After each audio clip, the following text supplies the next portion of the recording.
श्री सच्चिदानंद समर्थ सद्गुरु साईनाथ महाराजा। ओम नमो श्री साई नारायणाय। ओम नमो श्री साई गणेशाय नमः। ओम नमो श्री साई सरस्वत्यै नमः। ओम नमो श्री साई सद्गुरु परब्रह्मणे नमः। ओम श्री साईराम। साई बंधुलारा, आत्मस्वरूपुलारा, प्रेम स्वरूपुलारा, श्री साई सच्चरित्रम हेमाడ్ పంతు విరచితం మణియమ్మ తెలుగు అనువాదం అధ్యాయం 23 ఓవి 11వ ఓవి నుంచి 20వ ఓవి వరకు పారాయణ మరియు విశ్లేషణ. మొదట శ్రీ ప్రసన్న రాఘవ శతకము నుంచి శ్రీరామస్తుతి. ఓం శ్రీ సాయిరామ్. కోపము బూని ఆ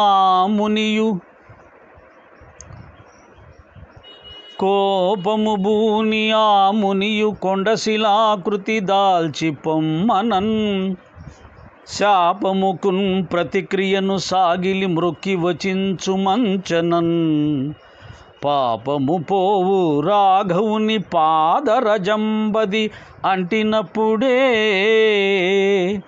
శాప విమోక్షమంచనెను సన్నుతి తొల్లి ప్రసన్న రాఘవా. గౌతమ ముని తన భార్య అయిన అహల్యను శపించిన తర్వాత అహల్యాదేవి తన భర్త అయిన గౌతమ ముని పాదాలపై పడి శాప విమోచనం తెలియచేయండి అని ప్రార్థిస్తే, శాపాలను పాపాలను పోగొట్టగల రాఘవుని పాదధూళి అంటినప్పుడు నీకు శాప విమోచనం కలుగుతుంది అని చెప్పాడట. నిన్న చెప్పుకున్నాం ఈ శ్లోకం, కానీ అర్థం చెప్పుకోలేదు. ఎందుకో చెప్పాలనిపించింది, చెప్పడం జరిగింది. ఈరోజు పద్యం. అంతయు విన్నవించుటకు ఆజ్ఞవసంగెను రాముడింతికిన్ అంతయు చూచి ఆమునియు అచ్చరువున్ భయమంది అప్పుడే సంతసమంది. అంతయు విన్నవించుటకు ఆజ్ఞవసంగను రాముడింతికిన్ అంతయు చూచి ఆమునియు అచ్చరువున్ భయమంది అప్పుడే సంతసమంది. ఆమునియు సర్వజగత్ప్రభుడంచు నమ్మి తానంతట యజ్ఞశాల కడ కాతడు ఏగే. సర్వజగత్ప్రభుడంచు నమ్మి తానంతట యజ్ఞశాల కడ కాతడు ఏగే ప్రసన్న రాఘవా. జరిగిన కథ ఏమిటి తల్లి అని అహల్యాదేవిని అడిగి కథంతయు చెప్పుకొని విన్నారట రామచంద్రమూర్తి. ఆ తర్వాత శ్రీరామచంద్రమూర్తి యొక్క పదధూళి సోకి ఆ రాతి నాతిగా మారిన విధానాన్ని చూచి విశ్వామిత్రుడంతటి వాడే భయపడ్డాడంట, ఆశ్చర్యపోయాడు. ఏమిటిది, ఆయన పాదాలు తాకితే ఈ రాయి శిలగా మారిపోయిందండి, కొంపదీసి ఆయన పాదం తాకితే మనుషులు శిలగా మారిపోతారా ఏంటి అని ఒక్కసారి ఆశ్చర్యం, భయం. అంతలోనే ఆయనకు దర్శనమైంది. ఏమి దర్శనమైంది? సర్వజగత్ప్రభుడంచు నమ్మి. ఓ, ఈయన మామూలు మానవుడు కాదు, నేనేదో బాలుడు రామచంద్రుడు అని ఒక్క క్షణం భ్రమపడ్డాను. నాకు తెలుసు కదా, ఆయన సాక్షాత్తు శ్రీమన్నారాయణుడు, ఆది మహావిష్ణువు శ్రీరామచంద్రమూర్తిగా అవతరిస్తాడని తెలుసు కదా. ఒక్క క్షణం భ్రమకు లోనయ్యాను అని మళ్ళీ వెంటనే రామచంద్రుని యొక్క అసలు స్వరూపాన్ని దర్శించి గ్రహించి సంతసమొందాడట ఆ మునివరేంద్రుడు విశ్వామిత్రుడు. ఓం శ్రీ సాయిరామ్. ఇప్పుడు పారాయణ. నిన్న హేమాడ్ పంత్ గారు మనకు చివరి వేవులో ఏం చెప్పారంటే, పుణ్య సంచయం బాగా ఉంటేనే సత్పురుషుల గురించిన విషయాలు విని ఆనందించాలన్న కోరిక జనిస్తుంది. ఎంతో పుణ్యఫలం ఉంటే తప్ప సద్గురు సాయినాథుల వంటి మహాత్ముల చరిత్రలు పారాయణం చేయడం కానీ శ్రవణం చేయడం కానీ లభించదు, ఆ భాగ్యం లభించదు. ఈరోజు 11వ నుంచి పారాయణం చేద్దాం. ఒకసారి ఒక యోగాభ్యాసి నానా చందోర్కర్ని వెంట పెట్టుకొని బాబా దర్శనానికై మసీదుకు వచ్చాడు. అతడు పతంజలి యోగశాస్త్రాన్ని సమగ్రంగా అభ్యసించాడు. కానీ అతని అనుభవం చూస్తే అతనికి ఒక్క క్షణమైనా సమాధి స్థితి సాధ్యమయ్యేది కాదు. సాయి మహారాజు యోగీశ్వరులు, వారి అనుగ్రహం ఉంటే నా సంశయాలు తొలగిపోయి సమాధ్యవస్థ స్థిరపడుతుంది అని తలచి సాయిబాబాను దర్శించుకోగా అప్పుడు బాబా ఉల్లిపాయను నంజుకుంటూ రొట్టెను తింటూ కూర్చున్నారు. ఎండు చద్ది రొట్టెను ఉల్లిపాయను బాబా నోటి వద్ద చూచి నా సందేహాలను ఇతడే నివారించగలడు అని అతనికి అనుమానం కలిగింది. అతని మనసులో వికల్పం కలిగింది. అంతర్జ్ఞాని అయిన సాయి మహారాజు, నానా, ఉల్లిపాయను జీర్ణించుకొనగలిగిన వారే దాన్ని తినాలి. జీర్ణించుకునే శక్తి ఉన్నవారు దాన్ని నిర్భయంగా తినవచ్చు అని అన్నారు. ఆ మాటలు వినిన యోగాభ్యాసి చకితుడయ్యాడు. విశ్వాసంతో సాయిని శరణుజొచ్చాడు. తర్వాత బాబా వచ్చి తమ ఆసనంపై కూర్చున్నారు. ఆ యోగాభ్యాసి మనసులో సంకల్ప వికల్పాలు లేకుండా శ్రద్ధతో బాబా వద్ద కూర్చున్నాడు. తన సందేహాలకు సమాధానం తెలుసుకొని బాబా విభూతిని ఆశీస్సులను పొంది సంతోషంగా వెళ్ళిపోయాడు. ఇటువంటి అనేక కథలు శ్రవణం చేస్తే దుఃఖాలు, మోహాలని అనర్థాలు వెంటనే ఉపశమిస్తాయి. ఓం శ్రీ సాయిరామ్. పారాయణం ముగిసింది. విశ్లేషణలో ప్రవేశిద్దాం. ఇక విశ్లేషణలో ప్రవేశిస్తే, పుణ్య సంచయం బాగా ఉంటేనే సత్పురుషులను గురించిన విషయాలు విని ఆనందించాలన్న కోరిక జనిస్తుంది, సచ్చరిత్ర చెప్తుంది. కాబట్టి సచ్చరిత్ర వాక్యాన్ని అనుసరించి చూస్తే మనందరం భాగ్యవంతులం, పుణ్యశీలురం. అంటే పూర్వజన్మలో ఎంతో కొంత పుణ్యం చేసుకోకుండా సాయినాథుని మార్గంలోకి వచ్చే అవకాశం లేదు. సాయి తత్వాన్ని అధ్యయనం చేసే భాగ్యము అంత సులభంగా లభించదు. ఈనాడు సాయి మార్గంలో సమాజమంతా నడుస్తుంది. కాబట్టి అందరూ చాలా వరకు అంతో ఇంతో పుణ్యం చేసుకున్న వాళ్ళే అని కూడా తెలుస్తుంది. అంటే భారతదేశం యొక్క అదృష్టమే ఇది. భారతదేశంలో భగవంతుడితో సంబంధం, అనుబంధం లేకుండా ఎవరూ ఉండరు. నాస్తికత్వం అనేది ఈ దేశంలో చాలా తక్కువ. ఆస్తికత్వం అనేది చాలా వరకు పూర్తిగా ఉంటుందని చెప్పొచ్చు. 1 or 2% ఉంటారు నాస్తికుడు. వాడు కూడా పైకి నాస్తికుని అంటాడు, కానీ మనసులో ఎక్కడో చోట ఏదో ఒక దేవుడి మీద నమ్మకం ఉంటుంది. పైకి చెప్తే మళ్ళీ పరువు పోతుంది, తన చుట్టూ ఉన్నటువంటి నాస్తికులు తనని తప్పుపడతారు, ఎగతాళి చేస్తారు. ఎందుకంటే ఇంతకాలం నాస్తికత్వాన్ని ఆచరిస్తూ వచ్చాను. అంటే నేను చెప్పేది ఏంటంటే, కొంతవరకు తెలియక నాస్తికత్వాన్ని ఆచరించే వాళ్ళు ఉంటారు, కానీ కొంత ముందుకు వెళ్ళిన తర్వాత ఈ దేశంలో పుట్టిన వాళ్ళకి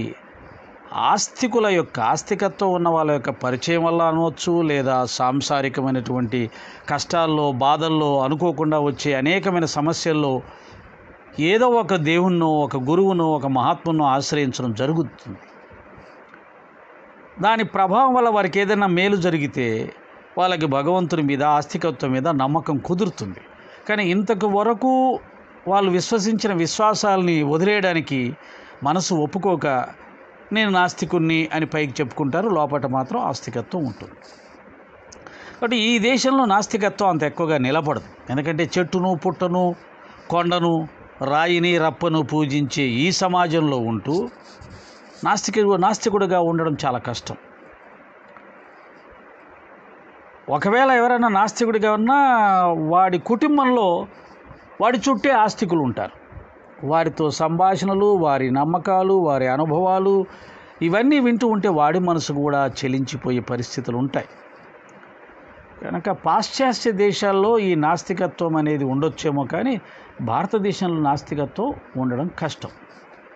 సమసమాజము, అందరూ సమానంగా ఉండాలి, కులమతాలు పోవాలి, ఈ భావాలు అందరికీ ఉంటాయి. కానీ వాళ్లకు కూడా దేవుడి మీద నమ్మకం ఉంటుంది. అది ఈ దేశం చేసుకున్న అదృష్టం. కాబట్టి ఈనాడు చూస్తే ముఖ్యంగా మన ఉభయ తెలుగు రాష్ట్రాల్లో సాయి భక్తుడు కాని వాళ్ళు ఎవరు ఉండరేమో. అది చూసే కదా భరించలేక చాలామంది బాబా తత్వాన్ని ఏ విధంగానే దెబ్బ కొట్టాలని కొంతమంది, బాబా తత్వాన్ని ఏ విధంగానే హైజాక్ చేయాలని కొంతమంది రకరకాలుగా ప్రయత్నాలు చేస్తున్నారు. ఇక చివరికి ఏమీ చేతకాక అందరూ సాయి భక్తులుగా ముసుగు వేసుకొని సాయి భక్తుల యొక్క అభిమానాన్ని చూరగొనాలనే ప్రయత్నం చేస్తూ వస్తూ ఉన్నారు. సాయినాథుడి యొక్క ప్రభావం అంత ఎక్కువగా ఉంది. ఒకసారి ఒక యోగాభ్యాసి నానా చందోర్కర్ని వెంట పెట్టుకుని బాబా దర్శనానికి మసీదుకు వచ్చాడు. అతడు పతంజలి యోగశాస్త్రాన్ని సమగ్రంగా అభ్యసించాడు. కానీ అతని అనుభవం చూస్తే అతనికి ఒక్క క్షణమైన సమాధి స్థితి సాధ్యమయ్యేది కాదు. పతంజలి యోగశాస్త్రాన్ని బాగా అభ్యసించి యోగాన్ని అభ్యాసం చేస్తూ ఉన్నటువంటి వాడికి కూడా సమాధి స్థితి లభించట్లేదు. కాబట్టి దానికోసమై తిరుగుతూ ఉండొచ్చు. దేశంలో ఎవరు యోగులు ఉన్నారు, వాళ్ళ సహాయం తీసుకోవాలి, వాళ్ళ అనుభవాల ద్వారా తను ఇంకా ఏం చేయాలని తెలుసుకోవాలని ప్రయత్నం చేస్తూ ఉన్న ఒక వ్యక్తికి సాయినాథుడని ఒక యోగీశ్వరుడు ఉన్నారు, ఆయన ద్వారా నీ సమస్య తీరవచ్చు అని నానాసాహెబ్ చందోర్కర్ గారు చెప్పి ఉంటారు. కనుక ఆయన తోడుగా తీసుకొని షిరిడీకి బాబా దర్శనానికి వచ్చాడట. కానీ అందరి యోగుల్లాగా బాబాగారు ఇప్పుడున్నటువంటి రామ్దేవ్ బాబా గారు లాగానో, లేకపోతే రోజు పొద్దున్నే టీవీలో మనకు ఆసనాలు వేసి చూపిస్తున్నటువంటి వాళ్ళలాగో అటువంటి యోగి కాదు కదా బాబా. వాళ్ళందరూ ఆసనాలు వేసి చూపిస్తారు, కానీ మనసును ఎలా నిలబెట్టాలో అనే విద్య వారికి తెలుస్తుంది అని చెప్పడం కష్టం. యోగాభ్యాసం వల్ల శరీరం అధీనంలోకి వస్తుంది. శరీరం అనేది ఆరోగ్యంగా ఉంటుంది, శక్తివంతంగా ఉంటుంది. కానీ మనసు అధీనంలో ఉండాలి, మనసును అదుపులో పెట్టుకోవాలి అంటే ఆ విద్య తెలిసిన వాళ్ళు చాలా తక్కువ ఉంటారు. మనోయోగ విద్య అంటారు, మనోయోగ శాస్త్రం. మనస్సును అధీనంలో పెట్టుకునే శాస్త్రాన్ని మనోయోగ శాస్త్రం అంటారు.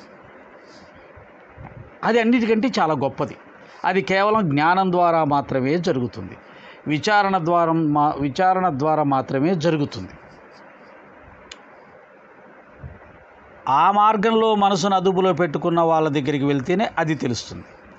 శరీరం చేత ఆసనాలు వేయించి శరీరాన్ని ఆరోగ్యవంతం చేయగలిగిన విద్య యోగ విద్య ఒక రకమైన విద్య. మనస్సును అదుపులో పెట్టుకోవడం, తెలియచెప్పడం అనేది మనోయోగ శాస్త్రం. దానికి ఇంద్రియాలను అదుపులో పెట్టుకోవాలి. ఇంద్రియాలు మనసు ఒకదానికొకటి ఆధారపడి ఉంటుంది. ఇంద్రియాలను అదుపులో పెట్టుకోకుండా మనసును అదుపులో పెట్టుకోలేవు, మనసును అదుపులో పెట్టుకోకుండా ఇంద్రియాలను అదుపులో పెట్టుకోలేవు. ఇది ఒకదాని మీద ఒకటి ఆధారపడి ఉంటుంది.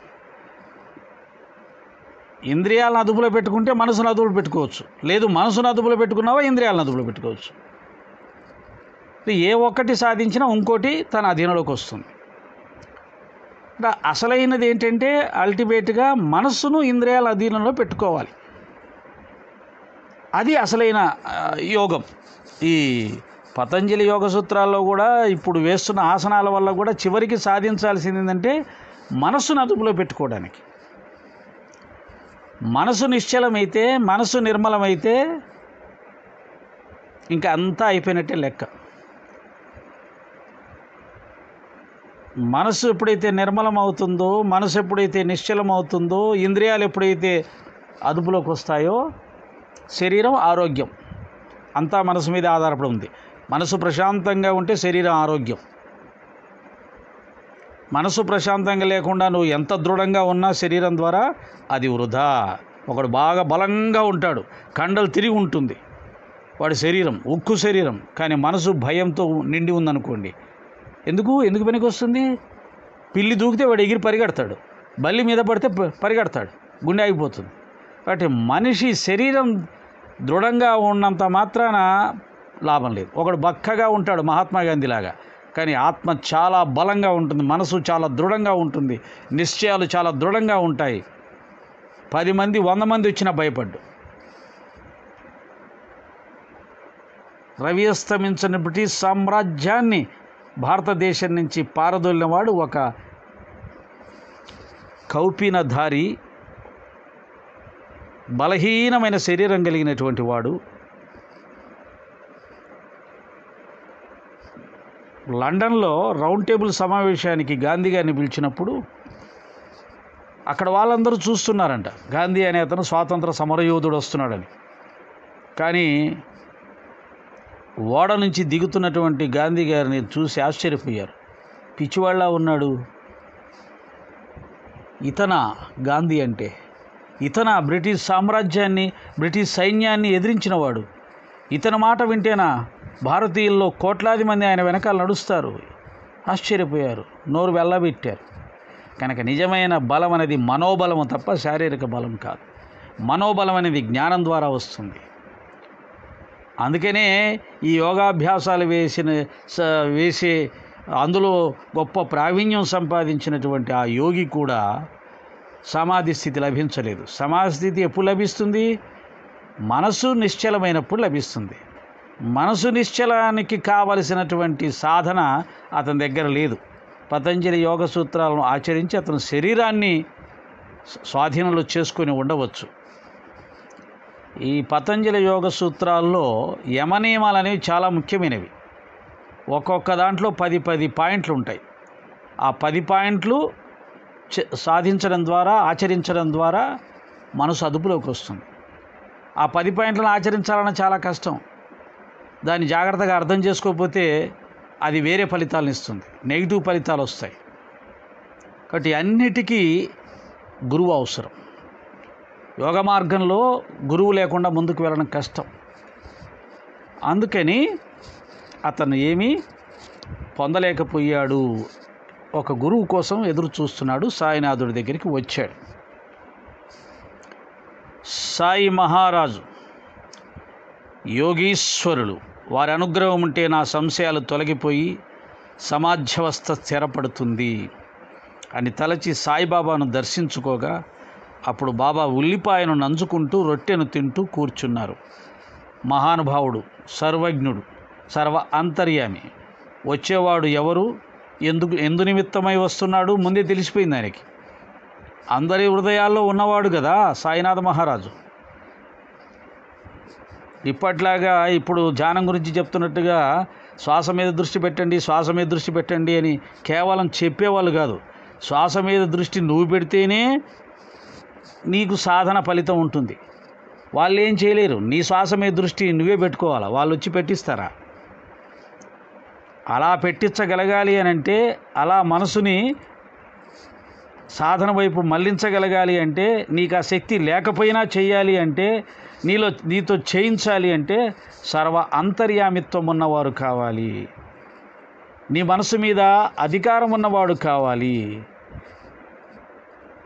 నీ అంతరాత్మ అయిన వారు కావాలి. మన గురువు అంత గొప్పవాడు. కనుక ఆ పతంజలి యోగ సూత్రాలను అనుసరించి సాధన చేసే యోగి వస్తున్న విషయం ముందే తెలిసిపోయింది మహానుభావుడికి. కాబట్టి అతను రాకముందే అతనికి సమాధానం ఇచ్చే ఏర్పాటు చేశాడు. అతను రాకముందే అతని సంశయాలని తొలగించే ఏర్పాటు చేశాడు. అది సద్గురువు లక్షణం. నువ్వు సమస్యలు చెప్తే తెలుసుకొని పరిష్కారం చెప్పేది ఒక స్థాయి, నువ్వు ఇలా చెయ్యి అని నీకు సూచన ఇచ్చి వదిలేసేది ఒక స్థాయి. నీకు సూచన ఇవ్వడమే కాదు, నిన్ను ఆ విధంగా కలగడం అది ఉన్నతమైన స్థాయి. అందుకే బాబా అంటాడు, నేను ఇంద్రియ చాలకుణ్ణి, అంటే మీ ఇంద్రియాలకు అధిపతిని నేను. మీ ఇంద్రియాలు నా ఇష్ట ప్రకారం నడపగలను నేను. అలా నడపగలిగినప్పుడు కదా మన సంస్కారాలు మార్చుకోలేకపోయినా, మన బలహీనతల్ని మనం జయించలేకపోయినా, ఆయన దయ ఉంటే ఒక్క క్షణంలో వాటిని మార్చిపడేస్తాడు. అంతే, ఒక్క క్షణంలో మన మనసును మార్చిపడేస్తాడు. అట్లాంటి గురువు దొరికిన మనము ఎంత ధన్యులము. ఊరికే మాటలు చెప్పే గురువులను పట్టుకొని ఎంటబడితే ఏమొస్తుంది?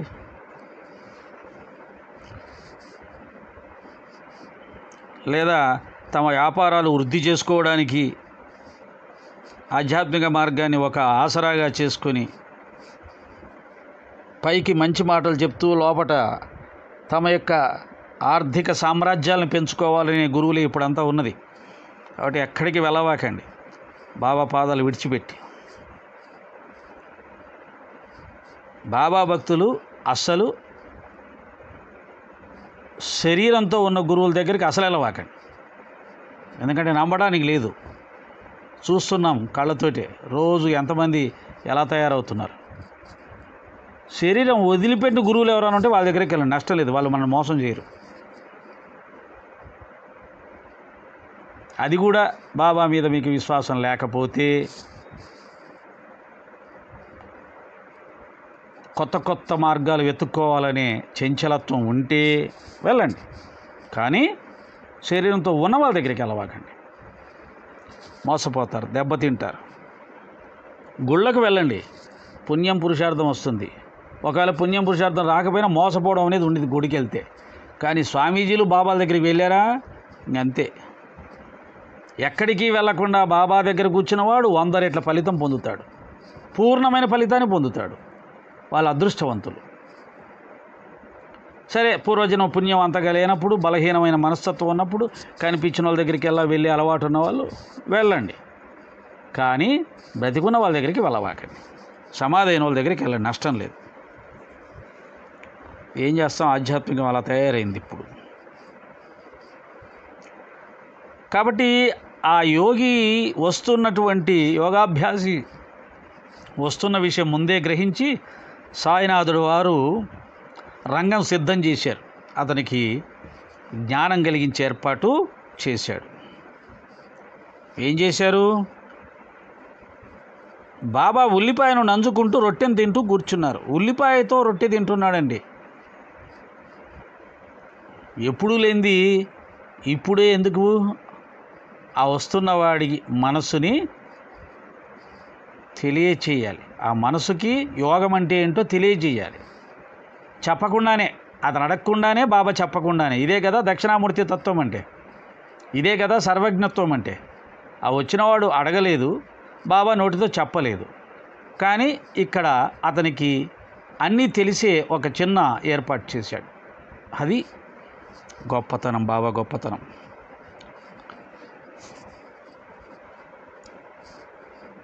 ఎండు చద్ది రొట్టెను ఉల్లిపాయను బాబా నోటి వద్ద చూచి, ఎండు చద్ది రొట్టె అంటే అది కూడా మళ్ళీ అప్పుడే ఫ్రెష్గా వేడివేడి రొట్టె కాదు, వేడివేడి చపాతి కాదు, ఎండుదంట, ఎండిపోయింది. అది చపాతా, గోధుమ పిండితో చేసిందా, జొన్న రొట్టెనా, జొన్నలతో చేసిందా తెలియదు. రొట్టె అన్నాడు, చపాతీ అనలేదు, కాబట్టి జొన్న రొట్టె అనుకుందాం. ఎండిపోయేది కూడా ఎక్కువ జొన్న రొట్టె, గట్టిపడిపోద్ది. ఎండు చద్ది రొట్టెను ఉల్లిపాయను బాబా నోటి వద్ద చూచి, నా సందేహాలను ఇతడేం నివారించగలడు అని అతనికి అనుమానం కలిగింది. అది విషయం. మనం కూడా అంతే కదా, మంచి వేషం వేసుకొని, మంచి డ్రెస్ వేసుకొని, లేకపోతే శరీరం మీద రుద్రాక్షలు బాగా వేసుకొని, కిరీటాలు పెట్టుకొని, కాషాయాలు వేసుకొని, ఏదో ఒక పెద్ద వేషం ఉండాలి గురువుగారంటే. అప్పుడు సరెండర్ అయిపోతాం. అప్పుడు వాళ్ళు ఎంత ఇమ్మంటే అంత రాసిస్తాం, మొత్తం ఆస్తి అంత రాసేమంటే రాసి ఇచ్చేస్తాం.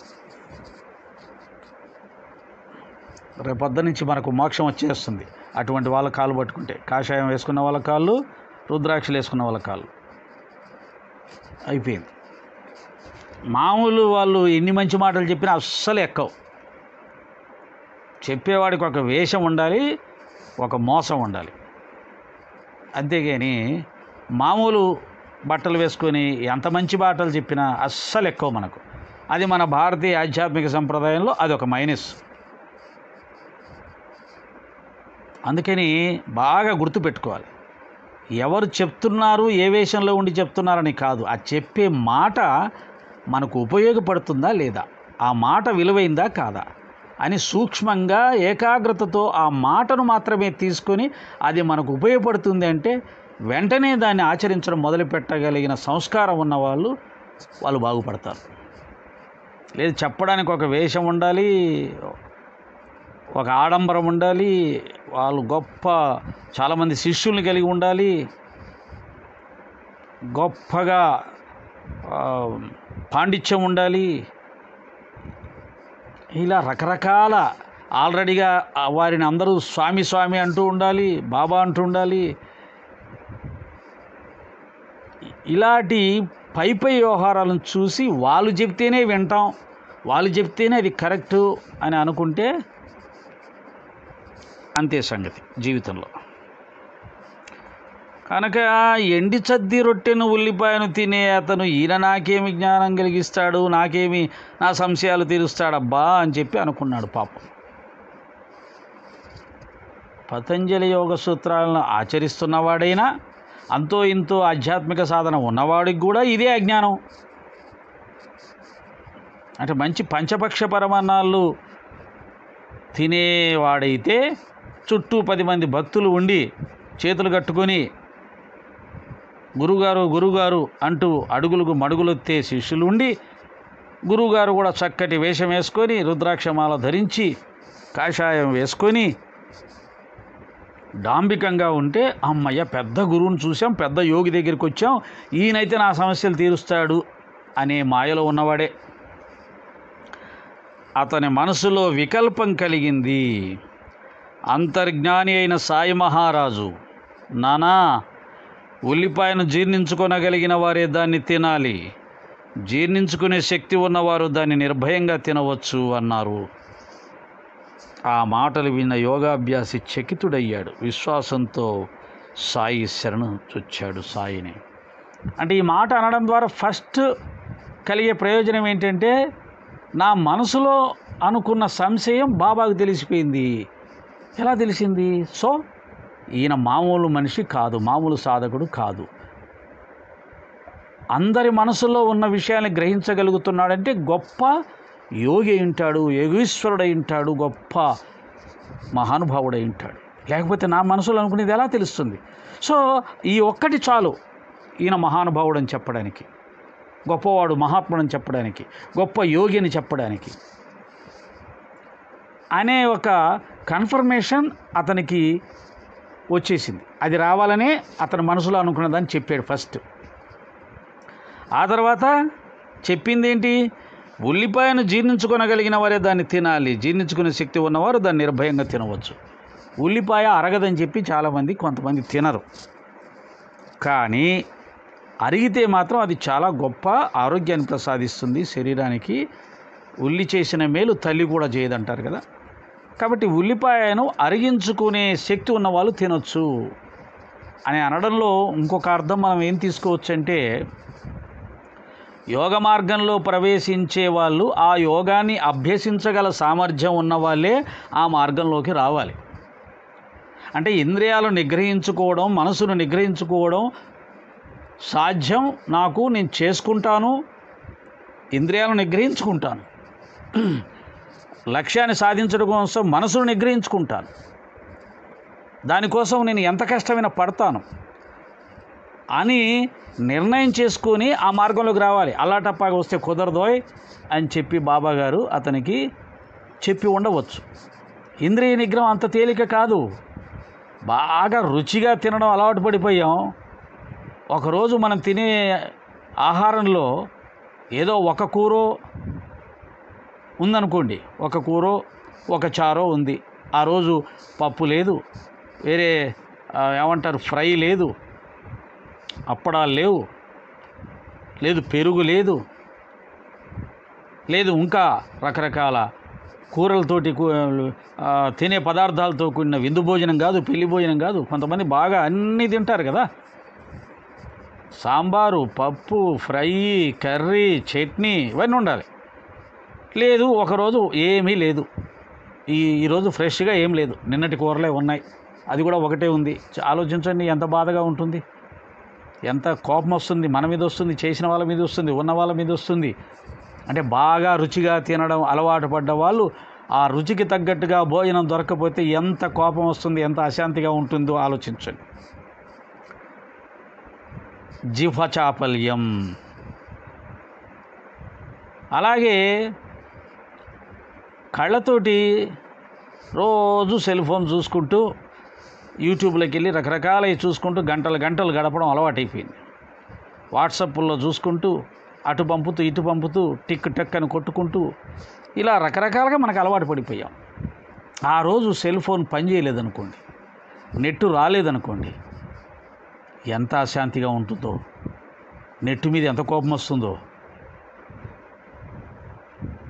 అలాగే చెవులకు అలవాటు పడిపోయాం. సత్సంగం వినడమే అనుకుందాం, సెల్ ఫోన్ ద్వారా సత్సంగం వింటాం, లేదా టీవీలో పెట్టుకొని సత్సంగం వింటాం, అలవాటు పడ్డాం. ఆ రోజు నెట్టు లేదు, టీవీ లేదు, సత్సంగాలు వినే అవకాశం లేదు. మంచి అలవాటే అనుకుందాం, కానీ ఆ రోజు కూడా చాలా అశాంతిగా ఉంటుంది.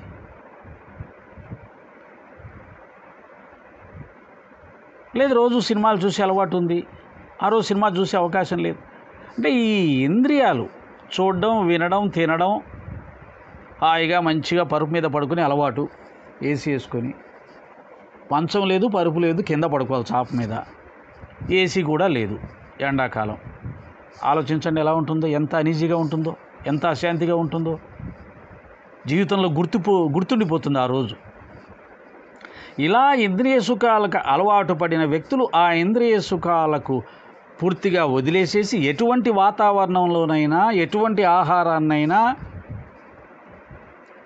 ప్రపంచ విషయాలు ఏమాత్రం కూడా తీసుకోకుండా, ఇంద్రియాలకు ఏ విధమైన వాటికి ఇష్టమైన వాటిని అందించకుండా, కోరకుండా ఉండగలిగే సాధన యోగ సాధన చాలా ముఖ్యం. అంటే మనసు దేనిని ఇంద్రియాల ద్వారా ఏ ఆనందాన్ని స్వీకరించడానికి వీలు లేకుండా కూడా ఆనందంగా ఉంచగలగాలి. ప్రయాణం చేస్తున్నాం, ట్రైన్లో ఏసీ దొరకలేదు, ఏసీలో ప్రయాణం చేసే వాళ్ళకి ఎంత కష్టంగా ఉంటుంది. లేదు స్లీపర్ కూడా దొరకలేదు, ప్రయాణం ఎంత కష్టంగా ఉంటుంది. బస్సులో సీటు దొరకలేదు, నిలబడిపోవాలి, కానీ వెళ్ళక తప్పదు, ఎంత కష్టంగా ఉంటుంది. అంటే ఎలాంటి పరిస్థితుల్లో అయినా మనసు చలించకుండా, మనసు ఆనందంగానే ఉండేటట్టుగా చేయడమే యోగ సాధన యొక్క లక్ష్యం. అందుకది కదా సాయినాథుల వారు ఫకీరు పదవిని తీసుకొని ఆ పాడుబడిన మసీదులో, ఎటువంటి సౌకర్యాలు లేని మసీదులో అసలు మనుషులు ఉండటానికి కనీస సదుపాయాలు కూడా, అంటే కింద పడుకోవడానికి కూడా అవకాశం లేని నేల, ఎగుడు దిగుడు నేల. పాప ఆ తర్వాత నానాసాహెబ్ చంద్రకర్ గారు ఆ నేల బాగు చేయించడం, బండలు వేయించడం ఏదో చేశాడు మహానుభావుడు. అంటే పడుకోవడానికి, కింద పడుకోవడానికి కూడా అవకాశం లేని నేల ఉన్న ప్రదేశంలో సాయినాథుల వారు ఆనందంగా కూర్చున్నారు, పడుకున్నారు. కట్టుకోవడానికి బట్టలే లేకుండా చినిగిపోయిన కఫిని వేసుకొని ఆనందంగా ఉన్నారు, సంతోషంగా ఉన్నారు. ఆయన ఆనందానికి వచ్చిన లోటేం లేదు. తినడానికి అసలు ఏ పదార్థాలు లేకుండా, ఎవరు ఏ పదార్థాలు ఇస్తే ఆ పదార్థాలు తీసుకొని అన్నీ కలిపేసేసి రుచి పసి లేకుండా తింటూ ఆనందంగా ఉన్నారు, సంతోషంగా ఉన్నారు. ఇక ఆయన బాధ పెట్టే విషయం ఏముంది లోకంలో? ఎండ, వాన, గాలి అన్నీ అక్కడికే ద్వారకామాయి లోపలికి వచ్చిపోతుంటాయి హాయిగా. అంటే పంచేంద్రియాలకు సంబంధించిన ఏ ఒక్క సుఖము లేదు తండ్రికి పాపం.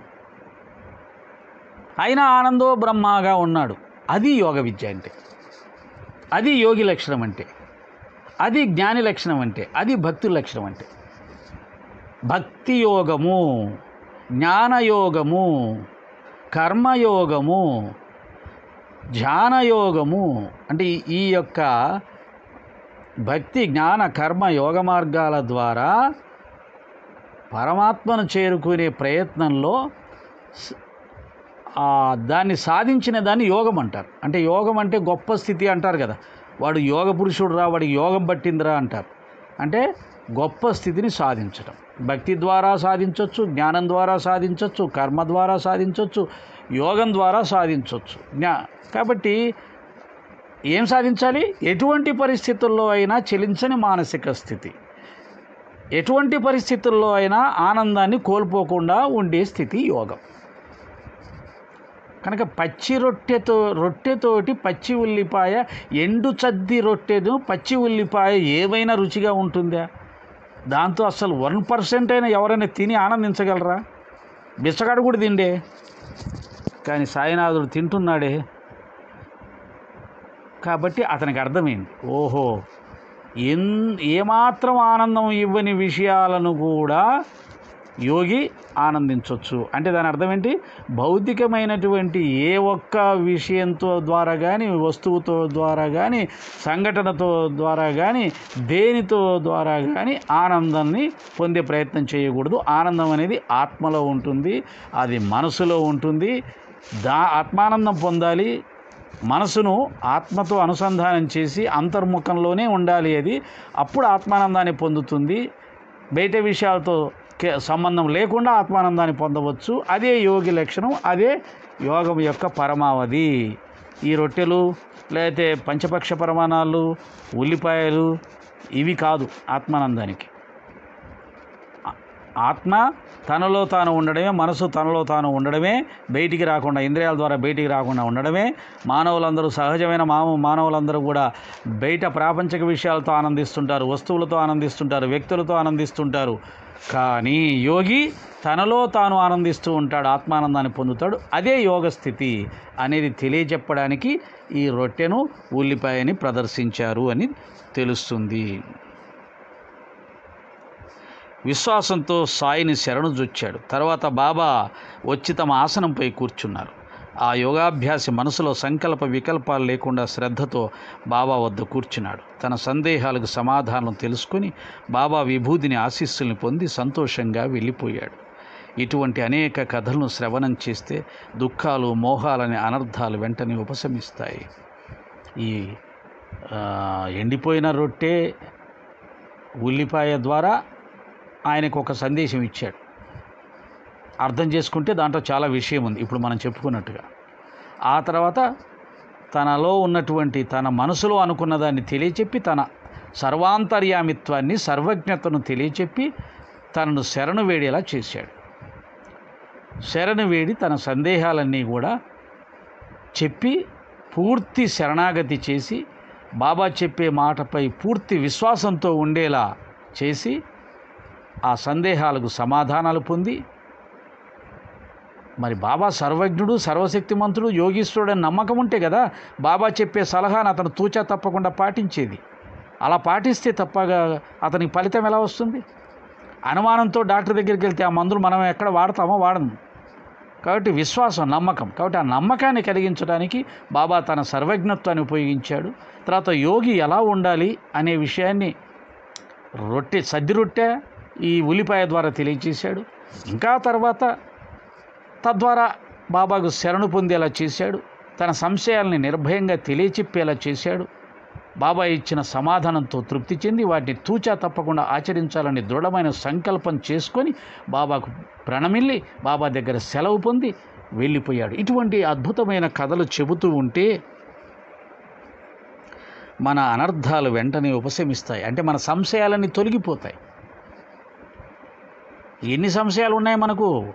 ఉన్నాయి కాబట్టే కదా బాబా గారిని వదిలిపెట్టి పక్క మార్గంలో పరిగెడుతున్నాం. అక్కడేదో ధ్యానం చేస్తే చాలా వస్తుందంట, ధ్యానమే అల్టిమేట్ అంట, ధ్యానంలో చనిపోయిన వారి ఆత్మలతో మాట్లాడొచ్చు అంట. అరే, బ్రతికున్న ఈ జీవితమే మాయరా అని బాబా చెప్తే, నీ శరీరమే మాయరా అని చెబితే, ఈ శరీరంతో నేను అనే భావనను వదిలిపెట్టరా, నువ్వు ఆత్మగా మిగిలిపోతావురా, ఆత్మగా మిగిలిపోరా, ఆత్మజ్ఞానం పొందరా అంటే, ఈ శరీర భావాన్ని వదిలిపెట్టకుండా పోయిన వాళ్ళ శరీరాలని గుర్తు చేసుకొని బాధపడుతూ ఏడుస్తూ ఆ పోయిన వాళ్ళ ఆత్మలను పిలిచి వాళ్ళతో మాట్లాడి, ఇంత బంధం పెట్టుకొని ఉన్నవాడికి ఈ ఆధ్యాత్మిక మార్గం అవసరమా? ధ్యానం పేరుతో ఆత్మలతో మాట్లాడిస్తాం అని చెప్పి లేనిపోని భ్రమలు గెలిపించి, మనం కూడా అంతే కదా, ఏదో ఆత్మలతో మాట్లాడవచ్చు అంట. మనకు అన్ని తమాషాలు కావాలి, జ్ఞానం అక్కర్లా, భక్తి అక్కర్లా, తమాషాలు కావాలి. కాబట్టి ధ్యానంలో చేరితే ఆత్మలతో మాట్లాడవచ్చు అంట. మా తాతగారితో మాట్లాడచ్చు, మా నాన్నగారితో, ముత్తాతతో మాట్లాడచ్చు అని చెప్పేసి ఆ మార్గంలోకి వచ్చి వాళ్ళు చెప్పిన పద్ధతిలో కళ్ళు మూసుకొని ఆత్మలతో మాట్లాడి ఏం సాధిస్తారు? పోయిన ఆత్మలతో మాట్లాడి ఏం సాధిస్తారు? చివరికి మనం కూడా వాళ్ళలాగే తయారవుతాం, ఆత్మలాగే. కాబట్టి ఆధ్యాత్మిక మార్గంలో, బాబాగారి మార్గంలో భక్తి, మా నవవిధ భక్తిని ఆచరించి పరమాత్మ సాక్షాత్కారం పొందమని చెప్తుంది గురువులు, అది చెప్తారు. అంతేగాని చనిపోయిన ఆత్మల్ని పిలిచి మాట్లాడండి అని రకరకాల పిచ్చి పిచ్చి వ్యవహారాలన్నీ కూడా నేర్చుకొని ఇంకా భ్రమల్లో మునిగి, రమణ మహర్షి కూడా చెప్తాడు, ఎంత గొప్పగా చెప్తాడు, నువ్వు ధ్యానం చేసేటప్పుడు అనేక దేవతా రూపాలు వస్తాయి, వాటి గురించి కూడా పట్టించుకోవద్దు, వదిలేయి, అవన్నీ భ్రమ, నీ మనసు కల్పించింది, అది కూడా నీ మనసు కల్పితమే తప్ప దానివల్ల ఎటువంటి ప్రయోజనం లేదు. నువ్వు ఆత్మసాక్షాత్కారాన్ని పొందడానికి లక్ష్యంగా పెట్టుకొని ముందుకు ప్రయాణం చేయి. చాలామంది చెప్తుంటారు, ధ్యానం చేసేవాళ్ళు వాళ్ళకి ఏం కనపడిందో ఏం తెలియదు, వాళ్ళు చెప్పింది మనం నమ్మాల. నిద్రలో కలలో ఏమొచ్చిందో తెలియదు, వాళ్ళు చెప్పింది మనం నమ్మాల. నిద్రలో కలలో కనిపించిందని చెప్పేవాడికి, ధ్యానంలో నేను అవి చూశానని చెప్పేవాడికి తేడా ఏముందండి? స్వప్నం నిజమవుతుందా? స్వప్నం ఎప్పుడు నిజం కాదు కదా. అలాగే నువ్వు ధ్యానంలో ఆత్మలు చూసావో, దేవుని చూసావో, దానివల్ల సమాజానికి ఏంటి లాభం, నీకేంటి లాభం, పక్కవాడికి ఏం లాభం? కాబట్టి ఆధ్యాత్మిక మార్గం అంటే ఏంటో సరైనటువంటి అవగాహన ఏర్పాటు చేసుకొని, సచ్చరిత్రను ఆధారం చేసుకొని, గురువు పాదాల యందు అనన్యమైన భక్తి శ్రద్ధలు కలిగి, అనితర సాధ్యమైన అనుపమలభ్యమైనటువంటి దివ్యాత్మ స్వరూపాన్ని మనం పొందే అవకాశం సాయినాథుడి దగ్గర ఉన్నంతగా మరెక్కడా లేదు. ముందు సాయితత్వంలో మనసు పవిత్రమవుతుంది, మన కర్మలు పవిత్రమవుతాయి, ఆ తర్వాత మనసు వైరాగ్యాన్ని పొందుతుంది, ఆ తర్వాత మనసు నిశ్చలమవుతుంది. దాని ద్వారా బాబాగారిలాగా ఎటువంటి పరిస్థితుల్లో అయినా కానీ ఆనందో బ్రహ్మ అన్నట్టుగా జీవించవచ్చు. డబ్బులు ఉన్నా లేకపోయినా, బట్టలు ఉన్నా లేకపోయినా, ఎవడు మాట్లాడినా ఎవడు మాట్లాడకపోయినా, గౌరవం, కీర్తి, ప్రతిష్టలు, ధనం ఏవైతే సమాజంలో అవి ఉంటే బాగుంటుంది అనుకున్నారో అవి ఏమీ లేకపోయినా బాబాలాగా ఆనందంగా ఉండొచ్చు. అటువంటి జ్ఞానాన్ని బాబా ఇస్తాడు. ఇటువంటి బాబా అద్భుత మార్గాన్ని వదిలిపెట్టి ఆత్మలతో మాట్లాడే మార్గంలోకి వెళ్ళవాకండి. ఓం శ్రీ సాయిరామ్.